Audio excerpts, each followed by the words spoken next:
As Jane Austen once wrote, it is a truth universally acknowledged that the process of querying a novel to agents is oftentimes twice as stressful as the process of writing the novel itself. Every agent has their own guidelines to follow, their own pet peeves. In general, however, there are a few querying don'ts that are usually agreed upon. This presentation goes over those don'ts. When writing a query letter, don't send a query letter on behalf of your wife, husband, child, sibling, or gerbil. And as a writer, don't let anyone else send your query letter, including a manager, business partner, or even a literary reference. I don't want to represent any writer who isn't actively involved in their own submission process. Don't write your query letter from the point of view of your characters. I'm happy to read a query that contains the voice of your novel, but please, while your creations may speak to you, they don't speak to me. Your characters are not seeking an agent, you are. Let your letter show that you're a professional writer, not a nutjob who thinks their characters come alive. Don't tell me your novel is going to be a huge bestseller, change the world, and win the Newbery, Prince, Man Booker, Pulitzer, or Oscar. Don't call it the next Harry Potter, Wimpy Kid, or Twilight.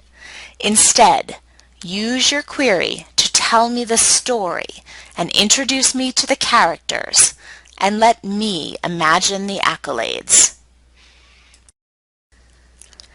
Don't waste time in your query letter telling an agent about all the kids who've read your novel, or that you've read it to, who think it's the best book they've ever seen or heard. As gratifying as it may be for an author to receive praise directly from their target audience, the fact is, children aren't critics, and they aren't editors. The one book you read them this semester that they think is great still needs to be compared to the thousands of queries I get every few months. And unless your early readers are advanced students of literary criticism, their opinions just don't hold a lot of weight. Don't waste time in your query letter telling me the lesson I'll learn from the book, or even the lesson your characters learn. Don't tell me about the themes and allusions. Readers, myself among them, don't want to be taught. We want to be entertained. Tell me the story. Tell me the inciting incident of the plot and entice me to figure out the rest for myself. Now, it must be said that I work mostly with novels and don't represent picture books, so take this next query don't as a reference to that. But please, don't include a proposed cover design, or suggest an artist, or link to an image that you feel captures the essence of your manuscript.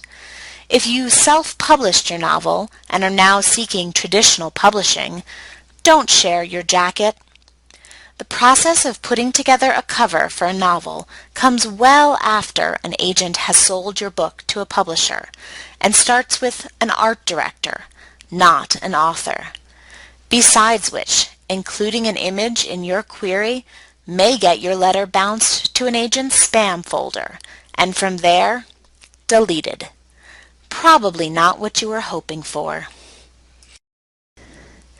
Yes, every agent may have a different set of guidelines, but they have chosen those to help make the process of finding great material to represent easier for them, not harder for you.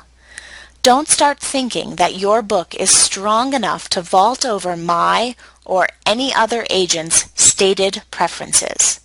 If we ask for a letter and the first 3 pages, send a letter and the first 3 pages. not pages somewhere in the middle, not the first third of the book, not a chapter listing. If the next agent you're submitting to asks for a letter and 50 pages, send that. Yes, that means each query you send may be different, but that's fine and leads nicely to my next bit of advice. Don't send an impersonal Dear Agent letter to each and every name on your wish list. Even worse, don't send me and all of my agent colleagues the same email without even the benefit of a BCC. Personalize each query. Know who you're writing to and be able to say why you're approaching them. Reference their current clients, a recent blog post, or something they said on Twitter. And know that "I'm going through a list of agents and you were next alphabetically" is not a good reason to submit. Don't try to create a new category or genre for your book, and please don't refer to it as a fiction novel. I generally shouldn't need more words to describe your book's category or genre than are in your proper name. Urban fantasy, chick lit, romance, science fiction, mystery, magical realism, comedy.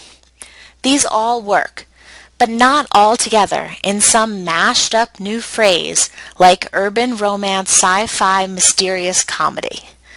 Know where you would want your book shelved in the bookstore and use that category in your pitch to me. As you move past the book describing part of the query and on to the author's bio, don't tout your experience as a gardener, doctor, scientist, ventriloquist, teacher, or lawn chair balloonist as benefits to your novel. The only reason to do so is if your novel is in fact about a gardener, doctor, scientist, ventriloquist, teacher, or lawn chair balloonist. If you don't have any writing experience to tout, then don't say anything. "This is my first novel" is perfectly acceptable. Otherwise, your bio can include classes and workshops taken, degrees and awards won, and publishing credits. I don't need to hear about your children, pets, or collections of lawn gnomes. With all that said, don't stress out about the query letter. Yes, it's a different skill set to master than that of writing a novel. But you did that. You can do this. If the manuscript is strong enough and you haven't broken too many of the above rules, it'll be read, and someone, somewhere, is going to love it. Do I automatically check each query against this list of don'ts and toss those that didn't seem to be paying attention? No. I still read everything.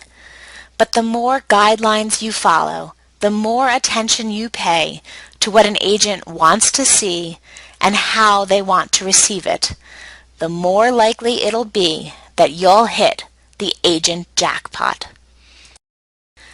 And finally, after you've prepped your query letter and are ready to hit send, give it one more look, making sure you've included your name and the book's title. Just having them in the subject line of the letter isn't enough. They should also be included in the body of the query and in the signature line, as appropriate. It also helps to have someone else take a quick look before you send out the letter to check for spelling and other mistakes you might miss. For more specific information about my submission guidelines, please visit ktliterary.com/submissions or follow my Ask Daphne blog for daily insights into the publishing process.